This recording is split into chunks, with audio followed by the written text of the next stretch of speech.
Hi guys! I swear it's only been a few days off of a week of filming, but it always feels like I haven't been here in forever. So it's good to be back.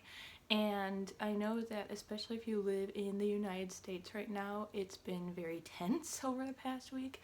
It's been kind of scary. And there's been a lot of unfortunate negative emotions on every side of the issue at hand. And although I like to try to keep things positive to the best of my ability, I know that it isn't always possible. So I took the week off to just kind of relax, recoup, make sure that I was doing well, make sure people in my life were doing well, and now I'm back. So today we're back to disability themed videos. And this one, although it has some, quote, bad stuff in it, I like to think that it's a pretty positive video. I'm going to be discussing the pros, cons, and what's kind of just lying straight in the middle when it comes to being a wheelchair user. Because if you are someone in a wheelchair or you know someone in a wheelchair, chances are a majority of what you experience from people who are able-bodied is a variation of one of two things. It's either the people who are angry because you're lucky for being able to participate in an activity before them because you're sometimes pushed to the front of the queue, or it's all out resounding pity. And you don't have to feel either of those things if you don't want to, so hopefully hearing this list will help you understand a little bit more about what it's actually like. And sorry if I look down a lot, I've got my laptop with my notes on it to help me through the list. So let's go ahead and start with the good stuff. Start out on a positive note. So these are some of the best parts of being in a wheelchair in my personal experience. So the first thing is being alive in an era where wheelchairs exist and are actually helpful. So that's something I think a lot of us kind of take for granted, the fact that wheelchairs did not always exist. And on top of the fact that they didn't always exist, they also weren't always terribly helpful. They were better than nothing, but they certainly weren't as great as they are today. The invalid's chair wasn't invented until 1595. Think about that. 1595, almost, a whole new century, almost 1600. People went literal thousands of years with basically nothing to assist them. And that was even invented for a king. He was very lucky. He was very privileged to be in a position where he could have people make him an invalid's chair, as it was called back then, because he had the means to do so, which meant that basically anyone who wasn't of high nobility was stuck with essentially nothing. You would have to either just lie about and do nothing but stare out a window your entire life until you died, or you would have to rely on other people who hopefully would be willing to lift you up and carry you to whatever location you needed to be in. But any of us who have collapsed or something and need someone to gently pick us up and help us, know that is hardly an easy feat for able-bodied people. Especially you have to take into consideration things like how much you weigh in comparison to the person trying to lift you up off of the ground or off of a bed, how much resistance you're giving, how much you're able to help the person. There's a lot that you have to take into consideration when picking somebody else up, so that I'm sure was very difficult. I'm sure a lot of us just basically had to lay there and do nothing. So mega happy and thankful that I live in an era in human history where we have things like my Easy Light power chair and manual wheelchairs that are custom fit to suit our individual needs. It's wonderful to be alive in a time where that can exist. Independence is the next one. This kind of goes along with the latter part of what I was just talking about, but yeah, being independent is nice. Not having to completely rely on someone else all the time is nice. I love the fact that because I have my power chair, Phoenix can comfortably go into work on the day she has to go into work and know I'm going to be okay, that I'm not going to be, falling out of bed or something or having something terrible happen to me. that if I need to get a cab or the bus and go into town because I forgot to pick something up when we were grocery shopping, I'll be okay because I'll have my trusty chair with me to help me along. It's so nice. I mean, I can even technically go for a walk, or, I call it a roll, down the road if I want to. If I didn't have my chair, I wouldn't be able to do that. I would have to just sit here and wait for her to return and hope that she wanted to do something with me, which obviously she always does, but not everyone is in a position where the people they live with are willing to drop everything to do something that they want to do. Next positive is the amount of accessories and gadgets you can get for wheelchairs now. It's so cool looking at some of these wheelchair accessory websites and seeing just how much stuff we can get, again, to just make our lives easier or more fun. There are cup holders for wheelchairs, which I know a lot of people who aren't in wheelchairs have probably never even considered this, but it is horrible when you're just trying to go and get a coffee, or you're trying to carry around your water bottle or something and you have to hold it by hand. Hi, Pooh Bear. Hi, honey. Come on. Come on. He's gonna help us now. Anyway, so yeah, a lot of people kind of don't realize how hard it is, and although there are kind people out there who are more than willing to bring your drink to you, you get that disability guilt. Disability guilt is a very real thing where you're like, well, now I've had to put that person out of their way or taken them away from their job or something so they can help me. I don't want to do that. I want to be able to do this myself. So having things like drink carriers on your wheelchair are really nice.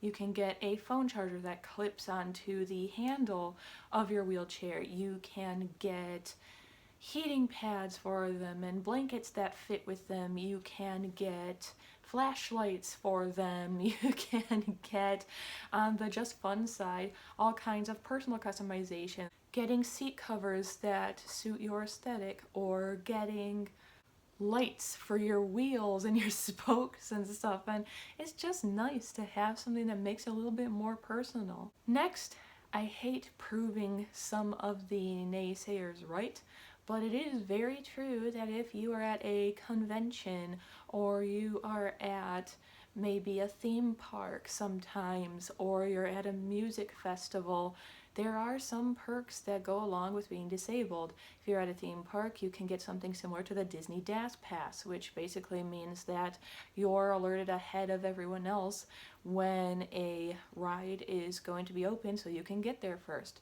Some theme parks that are a little bit smaller than Disney will just plain see that you're in a wheelchair and put you at the front of the queue, and you don't even have to wait at all. You're just put right on the ride. And same with music festivals. Sometimes you're able to just get right to the front of the line. Same with Comic-Con. And it's very easy for us then, and unfortunately a lot of people tend to get very angry when this happens. They get angry because they feel like even though you're just one person, they have had some of their good time ruined because they have to wait longer for whatever it was they were set out to do at the moment. What these people who get upset about it need to remember and realize, though, is that we aren't in a wheelchair to get to the front of the queue. Like some of us, if we are made to wait there, actually here's something for you. I actually have a real life story involving this. So I was at New York Comic-Con one year. For any of you who haven't gone, it's huge. The queues last forever. And I was in line to meet Jim Cummings, Winnie the Pooh / Tigger. And he had been pulled away for a TV interview at the time. So we were meant to only wait in the queue for about maybe half an hour, and that became 2 hours. By about the hour and a half point, I had gone even whiter than I am right now, if you can believe it. I had my head tilted back, my eyes were rolling up, and I could not respond to anyone because my health puts me in a position where I am physically unable to wait in a singular spot for that amount of time without certain amenities. And there are a lot of people in wheelchairs who are in that same position that I am, where they can't physically wait that long. We're not trying to ruin your fun. We're not trying to make it so you have to wait longer. We're just trying to make it so we can actually partake in what we paid for. And I'm not going to sit here and apologize for the fact that I have one singular thing that could be considered a perk because I have to live like this every day. Next positive is that I, as a wheelchair user, am part of a community that is always just constantly making great change in the world. That can't be said of everyone. There are some groups out there who are making very negative change and making the world a much harder place and scarier place for everyone when they wake up in the morning. But each morning, what do? Any of us who are activists, we go out there, we find businesses that are non-compliant or who on their website claim to be accessible and really aren't. We take photos of what parts are not accessible and we send it to whoever it needs to be sent to. And eventually, sometimes it takes time, but eventually that does make great change. They have to change the walkway, or they have to change the doorway or something, or have more accessibility. Or if they can't have more accessibility for this or that reason, they have to take it off of their website that they are. And the reason I consider that great change is because it's making it so we no longer have to go out there and wonder whether or not we'll be able to take part in whatever it is we're trying to take part in. We'll just know off the bat, yes, I can go to this place, or no, I can't, and that's all there is to it. It makes your life infinitely easier when you're at least made aware, honestly aware, of whether or not you're going to be able to go somewhere. These great changes also make us more visible. People, what do when they see you? They turn away. They feel weird looking at you in your wheelchair. We do become very invisible to the general public at large. And when we make these great changes, we are saying, look at us, we're here, we're not going anywhere, and you need to get used to that. And you need to make the world an easier place for us because we can't do it by ourselves. And the last on the positive side of the list is you really do get to see the best of humanity sometimes.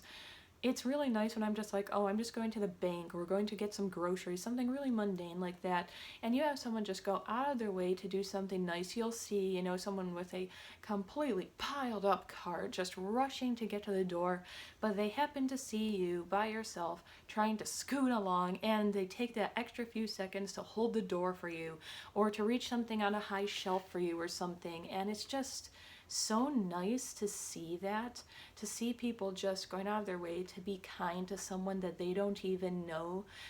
And I think we need to all kind of think about those moments more when we're having a bad day, when our pain is bad, when we can't do something we wanted to do, we've had to cancel plans. It's always nice thinking of those moments someone went out of their way to be good to you. Now it's time for the negative side of the list. The adverse of what I just said, you also see the worst in humanity. People are outright cruel to people in wheelchairs sometimes for absolutely no reason. Sometimes they're having a bad day and something like you getting to queue up ahead of them really pisses them off, and sometimes it's literally for no reason. It's because they see you as an easy target and they need to let out their rage somewhere, and it's hard.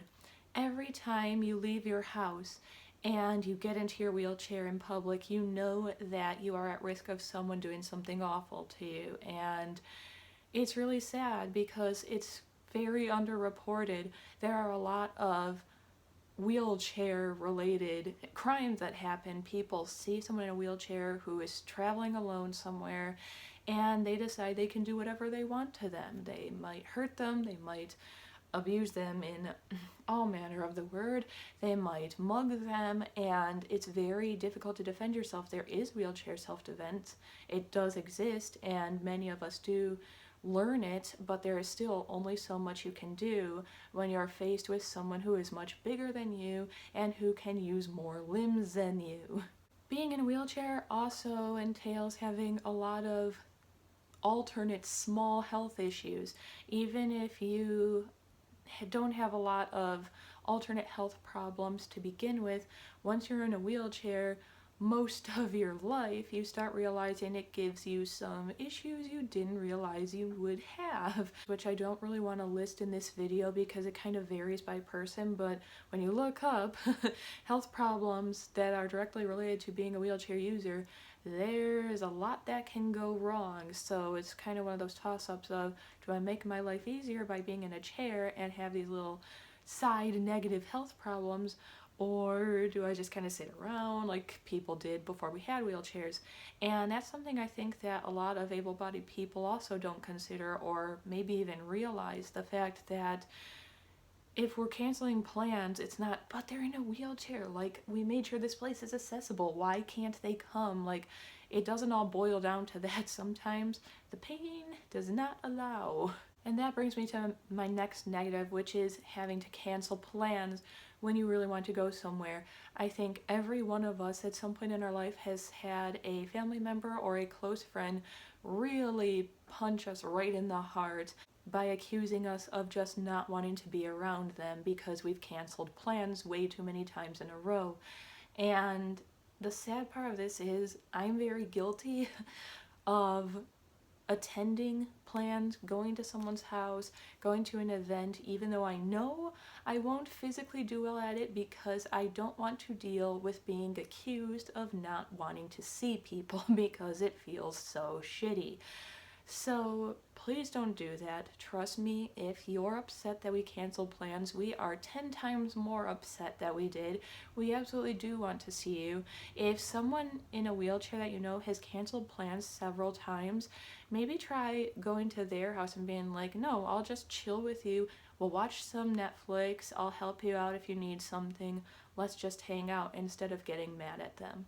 Another issue a lot of people don't realize is there's a lot of difficulties with doctors when you're a wheelchair user. First is how incredibly long, and I'm talking years, it can take to even get enough of a diagnosis from a doctor to get your custom-made wheelchair. Because the regular manual ones you can, just buy online easily are not made for you. They're not made to suit your needs. Not everyone can use them. They're very heavy. They're difficult to tug around wherever you need to go. It is not practical in the long run. And in order to get any financial help, if you're even eligible, you need a proper diagnosis for whatever is wrong with you.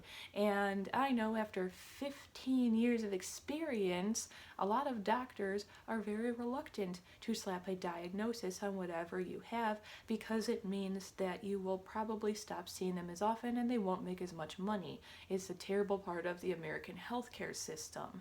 And I'm not the only one.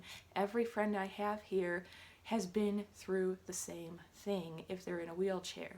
And some of them still don't have a proper diagnosis. Right now, I have multiple, but they still think it isn't enough for me to get a wheelchair parking pass. So you have to fight for the simplest things when you're in a wheelchair. Fighting for parking spots is another thing.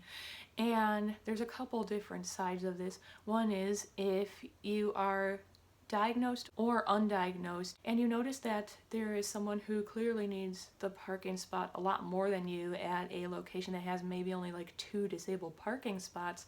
So you decide, I'll be kind, I'll let that person who needs a lot more room have that spot. And then you realize I have to park 6, 7, 8 spots down now. Because that person needed that spot and I wanted to be kind.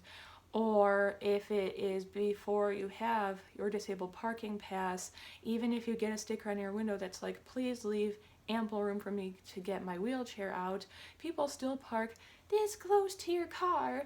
And if you see them and are like, hey, could you leave a little more room next time if you see someone with this sticker on their window, it's, why aren't you in the disabled spot then?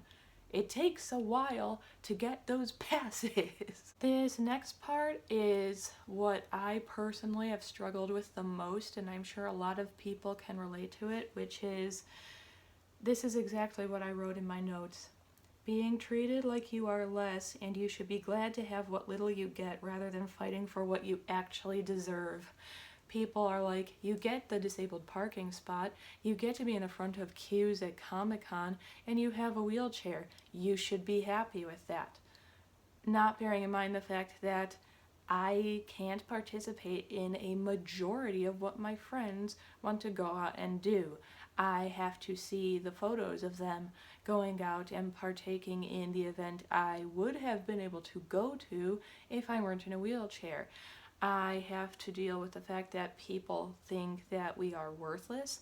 I have to deal with the fact that people think that, well, the fact that we even have any accessibility should be enough, even though you had to go all the way around the building, through a bunch of offices, and then finally to a lift. We shouldn't have to settle for good enough. If you get to be comfortable and happy every day of your life, we deserve that too. And then the last thing is the extremely high cost of being a wheelchair user. There is a lot that financially goes into being someone who has to use a wheelchair on a regular basis. And although I could go on and on, this video is already long, so if you want to know just a few of the reasons it's expensive, I encourage you to look up Wheels No Heels here on YouTube. She has an entire video dedicated to the high cost of being a wheelchair user, and you could even add more stuff onto her entire video made on the subject. So now that pros and cons are out of the way, I have a couple of things that kind of fall in the middle because it sort of depends on the day and your outlook on life if they're positive or negative, or sometimes they can be both. One of them is when someone means well but ends up accidentally hurting you. I do have an issue with seizures and fainting. It doesn't always happen when I'm transferring or trying to, stand up for any reason. Sometimes it just happens and I will just slump over like a rag doll and fall right out of my chair. It has happened in public, but that is why I generally travel with either Phoenix or my dad or someone who understands my individual health needs. Now, the positive side of this is that, of course, someone always wants to run over and help, and that's wonderful. It's lovely that you want to take time out of your day to help the person who fell out of their chair. But the negative side of this is the fact that you do not know that person's health concerns. Do not try to touch that person unless the person they're traveling with or the person who fell themselves instructs you on how to do so. I've had people just try to grab me and pull me up, and I have allodynia. I will scream if you try to just lift me up because it will hurt so severely. I can't just be picked up like you would pick up any able-bodied person, and a lot of people fall into that category. They might have had a recent surgery, which, yeah, I had a major surgery where there were a lot of things that went wrong, and I had 6 enormous scars on my torso, and I fell on my wheelchair one day, and someone tried to just grab me, and Phoenix was just like, stop, do not touch, and she was just, I used to be a paramedic, I know what I'm doing, and she was like, no, you don't understand what's going on with this person, do not touch them. And she basically had to stand in front of me until an ambulance arrived. So please, don't force the ambulance. If the person who fell or the person you're traveling with thinks they don't need it, trust that they know what they're talking about. Don't touch them or try to give them anything without finding out what they can or cannot handle. Just stand there, be kind, offer to let them use your phone if they need to. Just ask them, when in doubt, ask them what they need. And the last thing on my list of half positive, half negative is people are a little bit more eager to help you. 1, because some people are just kind and helpful, and 2, because it makes you feel good when you've done a good deed for the day, but sometimes it's not the help we need or want. Sometimes we are trying to do some kind of physical therapy maybe, where we're trying to do something by ourselves, or sometimes we don't really want to feel like we're being babied by someone able-bodied. And again, just like the last thing, please ask first. Can I get the door for you? Would you like me to reach that for you? Would you like me to do blah, blah, blah? And see what they say before just forcing yourself on the person. Put yourself in their shoes and think about how you would feel if you were just trying to have a normal average day doing a normal average thing and everyone's just here, here, here in your face the whole time. It can get very stressful. It can be very high anxiety for people. A little bit too much help does exist. So I hope this was kind of an educational video for you. If you're able-bodied, I hope it opened your eyes to some of the positives and negatives of being a wheelchair user, and I hope it kind of helps some people see us in a different light than maybe you have before. And as always, do something that makes you happy, no matter what anybody else thinks about it, and I'll see all of you again soon.